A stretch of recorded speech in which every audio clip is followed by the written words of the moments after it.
পূর্ব ভারতের পশ্চিমবঙ্গ রাজ্যে অবস্থান করা এই ড্যামটির নাম রন্ডিহা ড্যাম।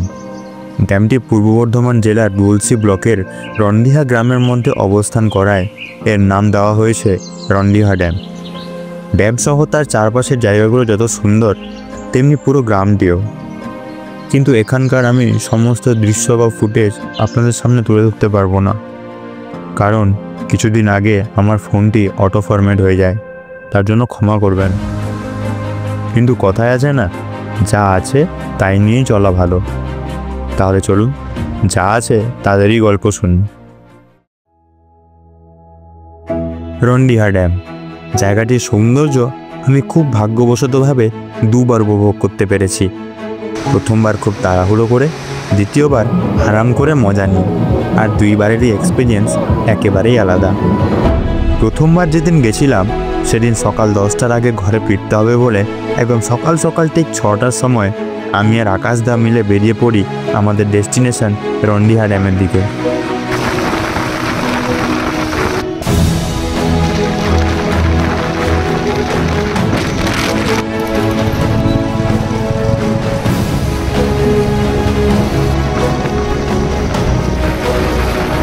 প্রায় 31 কিলোমিটারের লম্বা রাস্তা মাত্র 17 মিনিটে পৌঁছানোর পর আমরা দুজনে যা দেখলাম তা সম্পূর্ণরূপে কল্পনার বাইরে ছিল।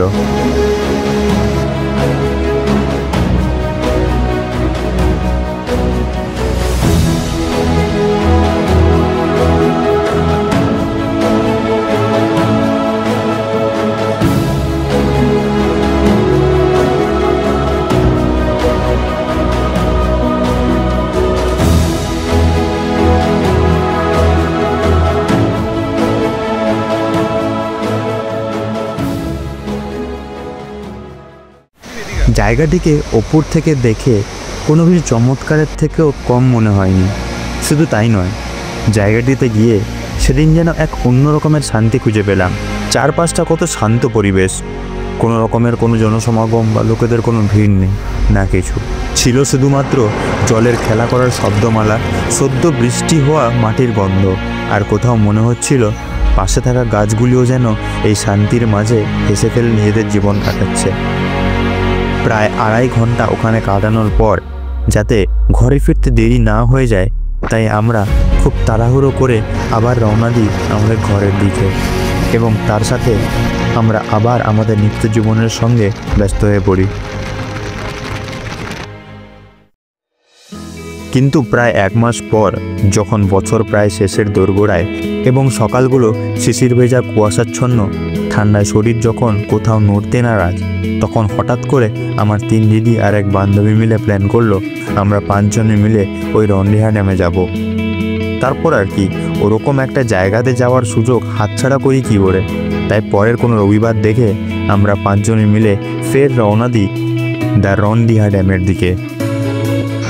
তো আমরা এখন রেডি। এই আমাদের গাড়ি, মানে আমাদের বাহন দেবতা দিদিগণ। হ্যাঁ, তো দেখা হচ্ছে একেবারে তাহলে শর্টলি একেবারে জলটা দেখানো যায়। ওকে, টাটা।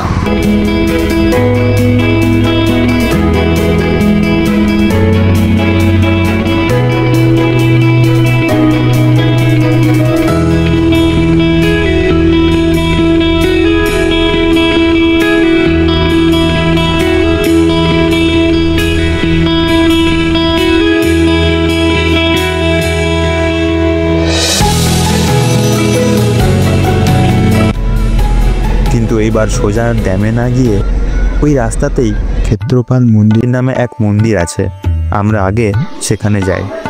শোনা যায় মন্দিরটি নাকি খুবই জাগ্রত। ওখানে ফটো তোলা বা ভিডিও করা বারণ থাকায় আমি ওখানকার কোনো রকম কিছু দেখাতে পারলাম না। তবে হ্যাঁ, ওখানেও এক আলাদাই শান্তি ছিল। চারিদিকে নিস্তব্ধ ঠান্ডা মনোরম পরিবেশ, যেন প্রকৃত রূপে ভগবানের দরবারেই পৌঁছেছি। তো সেখানে কিছুক্ষণ থাকার পর আমরা আবার বেরিয়ে পড়ি আমাদের মেন লোকেশনের দিকে।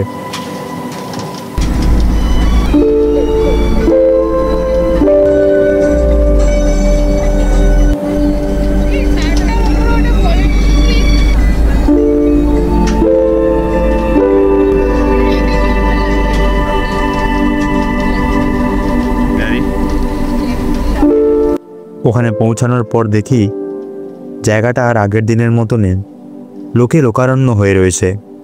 শীত আর বছরের শেষের কারণে সবাই ওখানে এখন পিকনিক করতে এসেছে। হতাশ হয়ে যাই, কারণ আগের দিন যে শান্তি, যে মনের আনন্দটা পেয়েছিলাম, আজ তার 1%ও পাবো বলে মনে হয় না। কিন্তু তাও আমরা একটা ফাঁকা জায়গা খুঁজে বেশ এনজয় করলাম, মজা করলাম।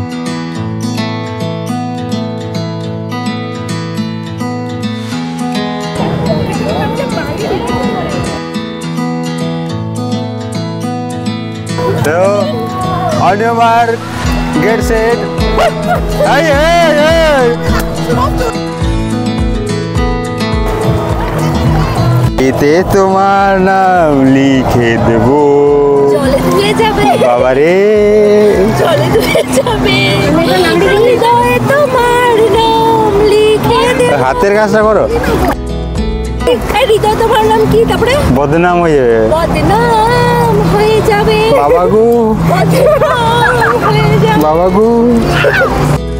সবাই যে যার নিজের নিজের সানগ্লাস পরে আছে, বাট আমি আমার নিজস্ব সানগ্লাস নিয়ে এসেছি, আর এটা আমি কোনোদিন ছাড়বো না, ঠিক আছে, মৃত্যুকাল অবধি।